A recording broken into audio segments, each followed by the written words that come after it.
আরেকটা সুন্নত আমল যেটা আমি বলতেছিলাম, মুয়াজ্জিন সাহেব জামাতের জন্য একামত দিবে, সেই একামতে আপনারা শুরুতেই দাঁড়াবেন না, বরং একামতে যখন হাইয়া আলাস সালাহ মুয়াজ্জিন সাহেব বলবেন তখন আপনারা দাঁড়াবেন। এটা হলো সুন্নত। এটা কি সুন্নত। আর একামতের আগেই দাঁড়িয়ে যাওয়া এটা বিদআত। এটা কি বিদআত। কেন বিদআত? সুন্নতের বিরোধী কাজ। একামত শব্দের সাথে আপনার এই কাজের মিল থাকছে না। একামত দেওয়াই হচ্ছে মানুষদেরকে দাঁড় করানোর জন্যে। এখন একামতের আগেই যদি মানুষদেরকে দাঁড় করিয়ে দেন তাহলে একামত কেন দেওয়া হচ্ছে, একটা প্রশ্ন থেকে যাচ্ছে। এজন্য একামতে কোথাও নামাজে গেলে অন্যরা দাঁড়িয়ে গেলে যাক, তারা জানে না, হয়তো ভবিষ্যতে জানবে, শিখবে, আমল করবে। আপনি তো জানলেন, আপনি আপনার জায়গায় বসে থাকবেন। যখন মুয়াজ্জিন সাহেব হাইয়া আলাস সালাহ বলবে তখন আপনি দাঁড়াবেন। এটা সুন্নত, আল্লাহর রাসূলের সুন্নত। আমরা কি নবীজির সুন্নতের উপর আমল করতে রাজি আছি না নাই? সবাই বলেন রাজি আছি না নাই? এই আমলগুলি করবেন ইনশাআল্লাহ। এখন আমি আমার বিষয়বস্তুর উপরে যে আলোচনা সেটা আমি আপনাদের সামনে সংক্ষেপে একটু বলি। কিয়ামতের 10টি আলামতের মাঝে শুধুমাত্র একটা আলামতের কথা আপনাদের সামনে উপস্থাপন করেছি। দ্বিতীয় আলামতটা, এই 3টা ভূমিকম্প যখন পৃথিবীতে হবে তখন আপনারা ধরে নেবেন যে ইমাম মাহদী আলাইহিস সালাম খুব দ্রুতই আবির্ভাব হবেন, প্রকাশিত হবেন। ইমাম মাহদী আলাইহিস সালামের নাম কিন্তু মাহদী থাকবে না, ওনার নাম থাকবে মুহাম্মদ। ওনার আব্বার নাম থাকবে নবীজির আব্বাজানের নামের ন্যায় আব্দুল্লাহ, মায়ের নাম থাকবে আমেনা। উনি হবেন খাতুনে জান্নাত হযরতে ফাতেমা রাদিয়াল্লাহু তাআলা আনহার বংশধর, নবীর বংশধর। মারহাবা বলেন। কিয়ামত পর্যন্ত নবীর বংশধর থাকবে, তার প্রমাণ হলো ইমাম মাহদী আলাইহিস সালাম, কারণ তিনি নবীর বংশ থেকে আসবে। খুব মনোযোগ দিয়ে শুনবেন। ইমাম মাহদী আলাইহিস সালাম তিনি পৃথিবীর কোনো উচ্চতর ডিগ্রিধারী বা হায়ার লেভেলের এডুকেটেড পারসন হবেন না। বড় ইউনিভার্সিটি থেকে ফারেক হওয়া উনি কোনো স্কলার হবেন না। উনি সাধারণ একজন, জাগতিক শিক্ষায় শিক্ষিত নয়, এরকম একজন মহা জ্ঞানে জ্ঞানী, আল্লাহ তাআলার জ্ঞানে জ্ঞানী এরকম একজন ব্যক্তি, যিনি পাহাড়ের পাদদেশে বিভিন্ন মরুভূমির ধারে প্রান্তে ভেড়া বকরি চড়াবেন, একেবারেই সাধারণ জীবন যাপন করবেন। এমন একটা জায়গায় তিনি বিচরণ করবেন, বসবাস করবেন, যে জায়গাটা পাহাড় পর্বত বেষ্টিত, আধুনিকতার ছোঁয়াহীন, একেবারেই একটা সাধারণ জায়গা। সেখানে একটা মহল্লায় তিনি বেড়ে উঠবেন। একটানা এই ভেড়া বকরির রাখালি করতে করতে তিনি প্রায় 40 বছর বয়সের ধার প্রান্তে পৌঁছে যাবে, কিন্তু ওনাকে বিয়ে করাবে না। একেবারেই সাধারণ মানুষ হবে উনি। এতটাই সহজ সরল হবেন যে কেউ ওনাকে বিবাহ করাইতেও ইচ্ছা পোষণ করবে না। 40 বছর বয়স হয়ে গেছে, কেউ বিয়েও করাবে না। এই মাহদী আলাইহিস সালাম তিনি 40 বছর বয়সের ধার প্রান্তে এসে কাবা ঘর তাওয়াফ করার জন্য যাবে, হজে যাবে। হজ সম্পাদন করতে যখন যাবেন তো কাবা ঘর তাওয়াফের সময় আল্লাহর আউলিয়া যারা কাবা ঘরে অবস্থান করে তারা ওনাকে দেখে চিনে ফেলবে। কারণ ইমাম মাহদী আলাইহিস সালামকে চিনার কিছু আলামত রয়েছে। উনি যখন কথা বলবেন ওনার কথার মধ্যে তুতলামু তুতলামু ভাব আসবে, কথা বলতে গেলে কথা বেজে যাবে। এবং এই কথা কেন বেজে যায় এই জন্য রাগান্বিত হয়ে গুসা করে উনি এই উরুতে আঘাত করবে।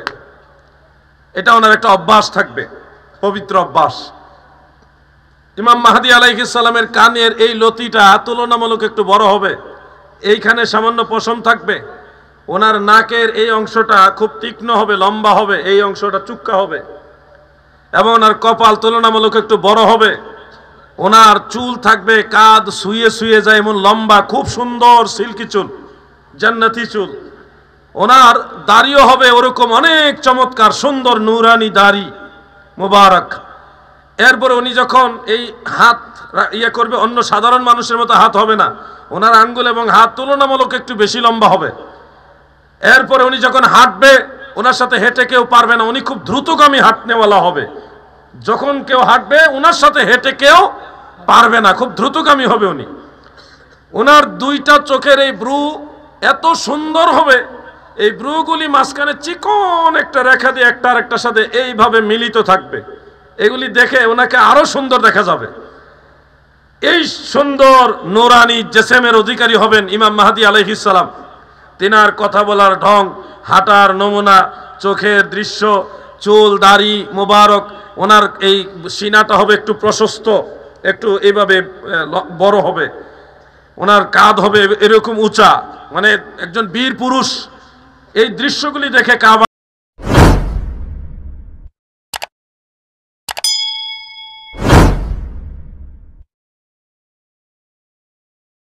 মাঝে শুধুমাত্র একটা আলামতের কথা আপনাদের সামনে উপস্থাপন করেছি।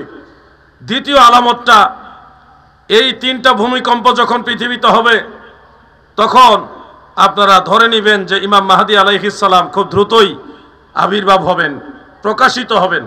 ইমাম মাহদী আলাইহিস সালামের নাম কিন্তু মাহদী থাকবে না, ওনার নাম থাকবে মুহাম্মদ। ওনার আব্বার নাম থাকবে নবীজির আব্বাজানের নামের ন্যায় আব্দুল্লাহ, মায়ের নাম থাকবে আমেনা। উনি হবেন খাতুনে জান্নাত হযরতে ফাতেমা রাদিয়াল্লাহু তাআলা আনহার বংশধর, নবীর বংশধর। মারহাবা বলেন। কিয়ামত পর্যন্ত নবীর বংশধর থাকবে, তার প্রমাণ হলো ইমাম মাহদী আলাইহিস সালাম, কারণ তিনি নবীর বংশ থেকে আসবে। খুব মনোযোগ দিয়ে শুনবেন। ইমাম মাহদী আলাইহিস সালাম তিনি পৃথিবীর কোনো উচ্চতর ডিগ্রিধারী বা হায়ার লেভেলের এডুকেটেড পারসন হবেন না, বড় ইউনিভার্সিটি থেকে ফারেগ হওয়া উনি কোনো স্কলার হবেন না। উনি সাধারণ একজন, জাগতিক শিক্ষায় শিক্ষিত নয়, এরকম একজন মহা জ্ঞানে জ্ঞানী, আল্লাহ তাআলার জ্ঞানে জ্ঞানী, এরকম একজন ব্যক্তি যিনি পাহাড়ের পাদদেশে বিভিন্ন মরুভূমির ধারে প্রান্তে ভেড়া বকরি চড়াবেন, একেবারেই সাধারণ জীবন যাপন করবেন। এমন একটা জায়গায় তিনি বিচরণ করবেন, বসবাস করবেন, যে জায়গাটা পাহাড় পর্বত বেষ্টিত, আধুনিকতার ছোঁয়াহীন, একেবারেই একটা সাধারণ জায়গা। সেখানে একটা মহল্লায় তিনি বেড়ে উঠবেন। একটানা এই ভেড়া বকরির রাখালি করতে করতে তিনি প্রায় 40 বছর বয়সের ধার প্রান্তে পৌঁছে যাবে, কিন্তু ওনাকে বিয়ে করাবে না, একেবারেই সাধারণ মানুষ হবে উনি। এতটাই সহজ সরল হবেন যে কেউ ওনাকে বিবাহ করাইতেও ইচ্ছা পোষণ করবে না। 40 বছর বয়স হয়ে গেছে, কেউ বিয়েও করাবে না। এই মাহদী আলাইহিস সালাম তিনি 40 বছর বয়সের ধার প্রান্তে এসে কাবা ঘর তাওয়াফ করার জন্য যাবে, হজে যাবে। হজ সম্পাদন করতে যখন যাবেন তো কাবা ঘর তাওয়াফের সময় আল্লাহর আউলিয়া যারা কাবা ঘরে অবস্থান করে তারা ওনাকে দেখে চিনে ফেলবে, কারণ ইমাম মাহদী আলাইহিস সালামকে চিনার কিছু আলামত রয়েছে। উনি যখন কথা বলবেন ওনার কথার মধ্যে তুতলামু তুতলামু ভাব আসবে, কথা বলতে গেলে কথা বেজে যাবে, এবং এই কথা কেন বেজে যায় এই জন্য রাগান্বিত হয়ে গুসা করে উনি এই উরুতে আঘাত করবে। এটা ওনার একটা অভ্যাস থাকবে, পবিত্র অভ্যাস। ইমাম মাহদী আলাইহিস সালামের কানের এই লতিটা তুলনামূলক একটু বড় হবে, এইখানে সামান্য পশম থাকবে। ওনার নাকের এই অংশটা খুব তীক্ষ্ণ হবে, লম্বা হবে, এই অংশটা চুক্কা হবে, এবং ওনার কপাল তুলনামূলক একটু বড় হবে। ওনার চুল থাকবে কাঁধ শুয়ে শুয়ে যায় এমন লম্বা, খুব সুন্দর সিল্কি চুল, জান্নাতি চুল। ওনার দাড়িও হবে ওরকম অনেক চমৎকার সুন্দর নুরানি দাড়ি মুবারক। এরপরে উনি যখন এই হাত ইয়ে করবে, অন্য সাধারণ মানুষের মতো হাত হবে না, ওনার আঙ্গুল এবং হাত তুলনামূলক একটু বেশি লম্বা হবে। এরপরে উনি যখন হাঁটবে ওনার সাথে হেঁটে কেউ পারবে না, উনি খুব দ্রুতগামী হাঁটনেওয়ালা হবে। যখন কেউ হাঁটবে ওনার সাথে হেঁটে কেউ পারবে না, খুব দ্রুতগামী হবে উনি। ওনার 2টা চোখের এই ব্রু এত সুন্দর হবে, এই ব্রুগুলি মাঝখানে চিকন একটা রেখা দিয়ে একটা আর একটার সাথে এইভাবে মিলিত থাকবে, এগুলি দেখে ওনাকে আরো সুন্দর দেখা যাবে। এই সুন্দর নুরানি জেসেমের অধিকারী হবেন ইমাম মাহদী আলাইহিস সালাম। তিনার কথা বলার ঢং, হাঁটার নমুনা, চোখের দৃশ্য, চুল দাড়ি মোবারক, ওনার এই সিনাটা হবে একটু প্রশস্ত, একটু এইভাবে বড় হবে, ওনার কাঁধ হবে এরকম উঁচা, মানে একজন বীর পুরুষ। এই দৃশ্যগুলি দেখে কাবা